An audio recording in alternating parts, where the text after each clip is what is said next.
जनता की अदालत। एक दिन राजा कृष्णदेव राय शिकार के लिए गए। वह जंगल में भटक गए। दरबारी पीछे छूट गए। शाम होने को थी। उन्होंने घोड़ा एक पेड़ से बांधा। रात पास के एक गांव में बिताने का निश्चय किया। राहगीर के वेश में किसान के पास गए। कहा, दूर से आया हूँ, रात को आश्रय मिल सकता है। किसान बोला, आओ, जो रूखा सूखा हम खाते हैं आप भी खाइएगा। मेरे पास एक पुराना कंबल ही है, क्या उसमें जाड़े की रात कट सकेंगे? राजा ने कहा, हाँ। मैं सिर हिलाया। राजा गांव में घूमे।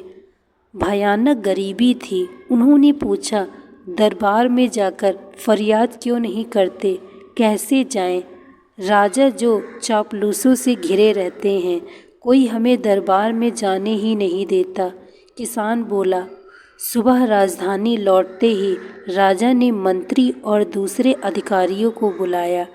कहा, हमें पता चला हमारे राज्य के गांवों की हालत ठीक नहीं है।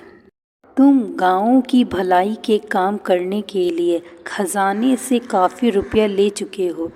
क्या हुआ उसका? मंत्री बोला, महाराज, सारा रुपया गांव की भलाई में खर्च हुआ है। आपसे किसी ने गलत कहा। मंत्री के जाने के बाद उन्होंने तेनालीराम को बुलवा भेजा। कल की पूरी घटना कह सुनाई। तेनालीराम ने कहा, महाराज, प्रजा दरबार में नहीं आएगी। अब आपको ही उनके दरबार में जाना चाहिए। उनके साथ जो अन्याय हुआ है उसका फैसला उन्हीं के बीच जाकर कीजिए। अगले दिन राजा ने दरबार में घोषणा की, कल से हम गांव-गांव में जाएंगे, यह देखने के लिए कि प्रजा किस हाल में जी रही है। सुनकर मंत्री बोला, महाराज, लोग खुशहाल हैं, आप चिंता ना करें, जाड़े में बेकार परेशान होंगे। तेनालीराम बोला, मंत्री जी से ज़्यादा प्रजा का भला चाहने वाला और कौन होगा? यह जो कह रहे हैं ठीक ही होगा, मगर आप भी तो प्रजा की खुशहाली देखिए।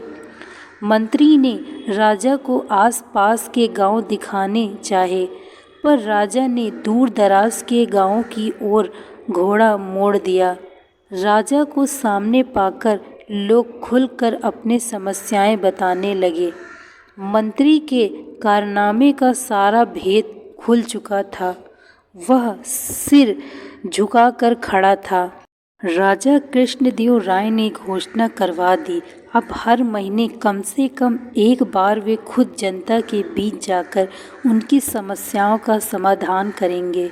दोस्तों, मैं आशा करती हूँ आपको यह कहानी अच्छी लगी होगी। यदि कहानी अच्छी लगी हो तो वीडियो को लाइक तथा चैनल को सब्सक्राइब अवश्य करें। Thank you so much watching this video. Like, share and subscribe.